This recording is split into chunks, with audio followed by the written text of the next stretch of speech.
Hello everyone, as you all know, this is Niharika Tiwari. So guys, we are back with another video related to your series of business, organization and environment. Also, it is a part of environment also. Right, so in this video, we are going to discuss about this important topic, that is principle of modern industry.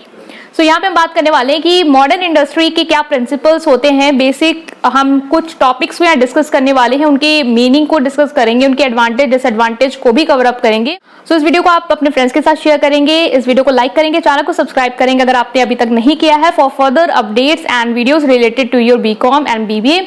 Right guys, so without any further delay let's start this video.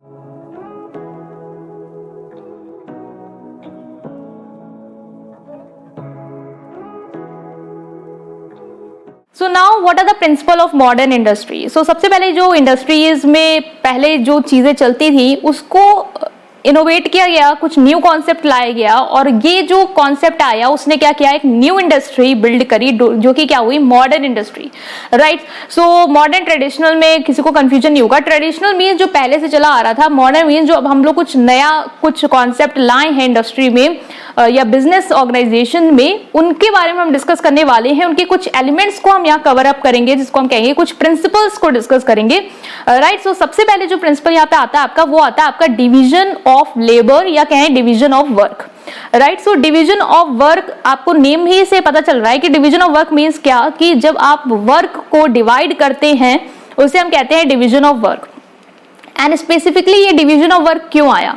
पहले जो concept चलता था वो क्या चलता था कि एक इंसान जो है वो पूरा वर्क या जो जैसे एक प्रोडक्ट प्रोड्यूस करना है तो उससे रिलेटेड जितने काम है वो सारे काम वो एक पर्सन करता है। सपोज करते हैं, बहुत ही सिंपल एग्जांपल लेंगे, अगर आपको कोई केक बनाना है, ठीक है, आपकी केक मैन्युफैक्चरिंग कंपनी, आपको केक बनाना है, तो वो एक पर्सन जो है वो पूरा इंटायर फाइनल प्रोडक्ट तक का प्रोसेस जो है वो एक पर्सन करता था, मतलब पूरा वर्क जो है वो एक पर्सन करता था। अब ये कॉन्सेप्ट क्यों हटाया गया? क्योंकि वो एक पर्सन जो है जरूरी नहीं है कि वो फाइनल आउटपुट इतना बेस्ट दे पाए। बाद में ये भी हो सकता है कि उसको एक स्पेशलाइजेशन हर चीज में हो, ये भी जरूरी नहीं है, और एक परफेक्शन आना भी इतना कोई खास नहीं कि हर एक स्टेप में वो ला पाए। तो इस वजह से क्या हुआ, हमने डिवीजन ऑफ वर्क के कॉन्सेप्ट को हटाया, क्योंकि इससे क्या होगा कि जब हम डिवाइड कर देंगे वर्क को या रिस्पॉन्सिबिलिटी को, इसमें पर्सन टू पर्सन एक एक चेन चलती जाएगी कि स्टेप बाय स्टेप चीजें हो रही हैं, तो वर्क का जो प्रोडक्टिविटी है वो भी ज्यादा आएगी, जल्दी काम हो जाएगा। आप लोगों को देखा होगा कभी आप लोग को एक लोग को एक काम पूरा करना पड़े तो टाइम ज्यादा लगता है, लेकिन अगर वो वर्क समय डिवाइड कर दे और सब जल्दी जल्दी कर दे तो वो काम जल्दी खत्म हो जाता है। राइट, सो इस कॉन्सेप्ट को हम लाइन रखते डिवीजन ऑफ वर्क, वो भी क्लियर हो गया होगा कि डिवीजन ऑफ वर्क मीन्स क्या, आपने डिवाइड कर दिया वर्क को और एक पर्सन जो है वो एक स्पेसिफिक स्टेप को कर रहा है। लाइक केक मेकिंग में एक स्पेसिफिक स्टेप हो गया, लाइक आइसिंग करना या डेकोरेट करना, तो वो एक पर्सन कर रहा है, तो वो क्या हो जाएगा, मास्टर हो जाएगा, उसको वो स्किल एकदम अच्छे से आ जाएगी। सारे स्टेप मास्टर करने में टाइम लगेगा, लेकिन एक स्किल मास्टर करने में, परफेक्शन लाने में, बार बार करने में वो आपको टाइम नहीं लगेगा, आप जल्दी सीख जाएंगे। अगर आपको सिर्फ एक चीज सिखाई जाए तो आप जल्दी सीख जाएंगे, इंस्टेड अगर आपको बहुत सारी चीजें सिखाई जाए। राइट, तो यही कॉन्सेप्ट लाया गया डिवीजन ऑफ वर्क में। तो इसकी मीनिंग से ही आप एडवांटेज डिसएडवांटेज निकाल सकते हैं, तो हम उसको भी देख लेते हैं। सो पहले जो एडवांटेज आएगी वो आएगी आपकी efficient mastery. Efficient mastery means आप, जैसे हमने बात किया कि बहुत जल्दी आप उस काम को सीख सकते हैं। अगर आपको कोई एक स्टेप बोल रहा है, आपको सिर्फ कहा कि आपको सिर्फ पैकेट में सामान रखनी है, तो आप अब उसको बहुत जल्दी जल्दी चीजें कर लेंगे, क्योंकि आपको पता है मुझे यही काम करना है, तो आप उसमें इतने परफेक्ट हो जाएंगे, इतने मास्टर हो जाएंगे कि आपकी एफिशिएंसी, जो काम करने की क्षमता होगी वो क्या होगी, इंक्रीज हो जाएगी और आप मास्टर हो जाएंगे। राइट, सो ये एक कॉन्सेप्ट आ जाएगा इसके एडवांटेज में। नेक्स्ट यहीं से निकल के आ जाएगी प्रोडक्टिविटी बढ़ जाएगी, मतलब आप ज्यादा आउटपुट दे पाएंगे कंपनी को, आप ज्यादा अच्छा परफॉर्म कर पाएंगे।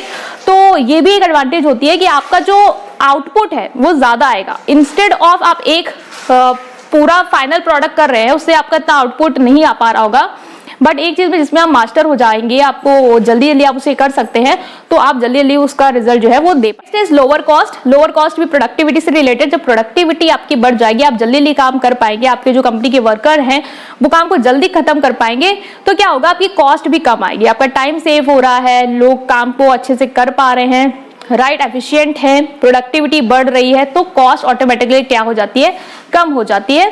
तो ये आप याद रखेंगे। ये थी कुछ एडवांटेज, और डिसएडवांटेज को कवर करेंगे। तो मोनोटोनस जॉब, मोनोटोनस मींस क्या होता है कि जो जॉब होती है वो बहुत बोरिंग हो जाती है। अगर आपको कोई एक ही चीज बार बार करने को कहे तो वो आपको कुछ टाइम के बाद बहुत बोरिंग लगने लग जाता है कि कुछ नया नहीं है। राइट। सो मोनोटोनस एक डिसएडवांटेज है। आप नेक्स्ट आता है lack of responsibility. Lack of responsibility यहाँ पे एक डिसएडवांटेज बन के आती है जब आप काम को डिवाइड कर देते हैं। वो ये होती है कि अब एक पर्सन को पता है कि मुझे यही काम करना है, तो वो बाकी लोगों की रिस्पॉन्सिबिलिटी नहीं लेना चाहता। कि अगर कोई एंड में सपोज करे फाइनल प्रोडक्ट गड़बड़ हो गया, तो अगर मेरा एक काम है, मुझे पता है मैं अपना काम अच्छे से कर रही हूँ, तो मुझे कोई फर्क नहीं पड़ता अगर दूसरा उस काम को बिगाड़ देता है। तो लोग क्या करते हैं, बस अपने काम तक ही रिस्पॉन्सिबिलिटी में रहते हैं और उनको लगता है कि ठीक है मेरा है तो मैं कर रही हूँ और बाकी का मुझे कोई फर्क नहीं पड़ता। तो फाइनल आउटपुट में जो रिस्पॉन्सिबिलिटी पूरी इंटायर टीम की होनी चाहिए वो नहीं दिख पाती है। ठीक है, तो ये एक डिसएडवांटेज यहाँ पे है। Too much interdependence. ऑब्वियस है, हर चीज के लिए आपको डिपेंड होना पड़ रहा है। लाइक अगर मेरा जो काम है मुझे दूसरे पे डिपेंड होना पड़ रहा है, वो मुझे वो चीज देगा तो मैं आगे प्रोसेस को बढ़ा पाऊंगा। तो ये क्या है कि आप डिपेंड हो जाते हैं इस चीज पे। जब काम डिवाइड कर लिया तो अब आप डिपेंडेंट है कि वो अपना स्टेप करके देगा तो नेक्स्ट स्टेप मेरा हो पाएगा। ठीक है, तो टू मच इंटरडिपेंडेंस आ जाती है और इसकी वजह से कभी कभी क्या होता है, काम डिले हो जाता है। तो ये हमने यहाँ पे पहला कॉन्सेप्ट डिस्कस किया, that is your division of work.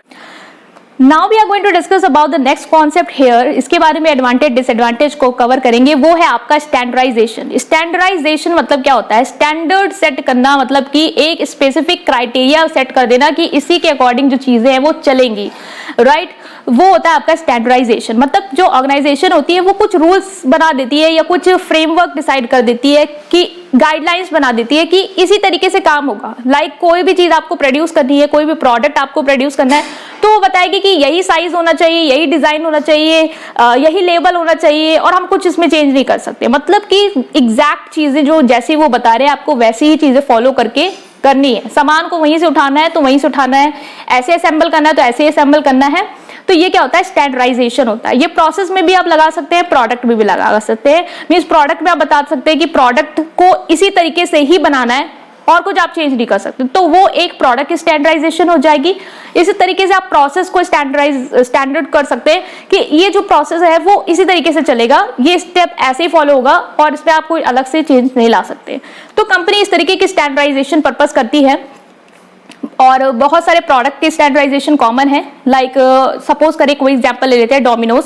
तो डोमिनोज ने एक स्टैंडर्ड सेट कर दिया है कि अपने फिक्स कर दिया कि हमारा जो डीलिंग है वो सिर्फ मोस्ट इंपॉर्टेंट पिज्जा में है और मैकडोनल्ड ने अपना कर दिया स्पेसिफिकेशन की उनका सिर्फ बर्गर में है। तो वो क्या है कि स्टैंडर्ड उन्होंने कर दिया है कि एक लिमिटेड एरिया को फोकस कर रहे हैं, एक गाइडलाइन कर दी कि यही हमारा मेन एरिया, हमें इस पे ही वर्क करना है, इससे आगे हमें नहीं जाना है। तो वो आप एक स्टैंडर्ड सेट कर देते हैं। ठीक है, तो ये होता है आपका स्टैंडर्डाइजेशन। सो नाउ यहाँ पे एडवांटेज अगर हम स्टैंडर्डाइजेशन की देखें कि स्टैंडर्डाइजेशन मींस डिस्कस कर लिया है कि specific set of pattern follow करके आपको चीजें करनी है। तो क्या इसकी एडवांटेज निकल के आती है। तो पहले अगर हम एडवांटेज देखें कि क्वालिटी में कंसिस्टेंसी रहती है। मींस सबको पता है कि कैसे काम करना है, सब वैसे ही काम कर रहे हैं, तो वहां पे जो क्वालिटी आपकी निकल के आ रही प्रोडक्ट की उसमें कंसिस्टेंसी होगी, एक जैसापन होगा, क्योंकि सब लोग उसी स्टेप को फॉलो करके चीजें जो है वो ऑपरेट कर रहे हैं। ठीक है, तो ये चीज आपको देखने को मिल जाएगी। आ जाएगा वो आएगा आपका रिड्यूस वेस्ट रिड्यूस हो जाता है, क्योंकि आपको पता है कि कैसे चीजें चलनी है, आपको पता है प्रोडक्ट ऐसे ही प्रोड्यूस होना है, यही चीजें होंगी, इससे ज्यादा हमें नहीं जाना है। तो अब वहां पे आप वेस्टेज की गुंजाइश नहीं आ जाती कि आप प्रोडक्ट को ज्यादा ओवर यूटिलाइज कर रहे हैं, आपको पता है कि क्वांटिटी क्या फिक्स्ड है, कैसे चीजें यूज करनी है, तो वहां पे वेस्टेज जो है वो कम हो जाती है और आप बहुत जल्दी एरर भी फाइंड आउट कर लेते हैं कि अगर वहां पे वेस्ट हो रही है। तो नेक्स्ट जो एडवांटेज आएगी वो आएगी ग्रेट फ्लेक्सिबिलिटी। ग्रेट फ्लेक्सिबिलिटी क्या है कि आपके अब जो वर्कर्स उनको पता है कि उन्हें कैसे काम करना है, तो यहाँ पे आपने क्या कर दिया, फ्लेक्सिबिलिटी आप ला सकते हैं, क्योंकि जब सबको पता है कि specific set of pattern follow होगा, इसी तरीके से ही प्रोडक्ट बनना है, इसी गाइडलाइंस को ही हमें फॉलो करना है, अपना कुछ अलग से दिमाग नहीं लगाना है, तो आप वर्कर को जल्दी से रोटेट भी कर सकते हैं, क्योंकि उनको सबको ब्लूप्रिंट पता है, तो कोई ना काम कर सकता है। ठीक है, तो ये भी आपकी एक एडवांटेज आएगी स्टैंडर्डाइजेशन। नेक्स्ट जो आएगा वो आएगा लॉस ऑफ यूनिकनेस। अब यहाँ पे क्या है कि स्टैंडर्ड फिक्स है, जैसे कि बात करते आ रहे हैं कि स्टैंडर्ड फिक्स है, उसी तरीके से काम करना है जैसे आपको बताया गया है, कोई अलग से आपको लाना नहीं है, कुछ अलग से आपको डिस्कस नहीं कराना है, आपको अलग से क्रिएटिविटी नहीं दिखानी, तो यूनिकनेस लॉस हो जाती है कि आप बस उसी चीज पे ही अड़े रहेंगे, वही चीज आप करेंगे जो आपने डिसाइड करके रखा है पहले से, कुछ चेंज आप नहीं करेंगे तो कुछ यूनिक नहीं होगा। ठीक है, नेक्स्ट जो आएगा उसका ये आ जाएगा रिस्क ऑफ कॉम्पिटिटर का रिस्क क्यों बढ़ गया। अगर आपने कुछ यूनिक नहीं करना है, कोई क्रिएटिव नहीं करना है, तो जो कस्टमर क्रिएटिविटी चाह रहे हैं, जो कस्टमर आपका न्यू इनोवेशन चाह रहे हैं, जिनको कुछ नया देखने को चाहिए प्रोडक्ट को, तो उनको तो आप सेटिस्फाई नहीं कर पाएंगे, तो वो क्या करेंगे, दूसरे प्रोड्यूसर पे स्विच कर जाएंगे, जो कि आपके बिजनेस के लिए बहुत ही बड़ा लॉस हो सकता है। Last is failure to communicate. Failure to communicate मतलब क्या, अगर आपकी कस्टमर की डिमांड जो है वो चेंज हो गई, जैसा कि कॉम्पिटिटर्स के केस में भी हमने पढ़ा, शिफ्ट कर जाएंगे, तो कम्युनिकेट आप कस्टमर के साथ नहीं कर पाएंगे। कस्टमर कुछ और जा रहा है, आप कुछ और प्रोड्यूस कर रहे हैं, या आप उसकी डिमांड को ही नहीं सेटिस्फाई कर पाएंगे, तो एक तरीके से जो आपका कस्टमर के साथ जो कम्युनिकेशन या जो तालमेल होगा वो खराब हो जाएगा।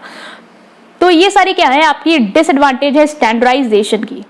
सो गाइस, इस वीडियो में हमने जो बात की है वो की है आपकी स्टैंडर्डाइजेशन को लेके और डिवीजन ऑफ वर्क को लेके। इसके बाद हम एक नेक्स्ट पार्ट में डिस्कस करेंगे साइंटिफिक मैनेजमेंट को लेके, क्योंकि वीडियो लंबी हो रही है, तो साइंटिफिक मैनेजमेंट को भी हम डिस्कस करेंगे और रैशनलाइजेशन भी इसमें आता है, जो कि हमने कवर अप कर रखा है ऑलमोस्ट सारे टॉपिक रिलेटेड टू रैशनलाइजेशन। सो आप उसे देख सकते हैं।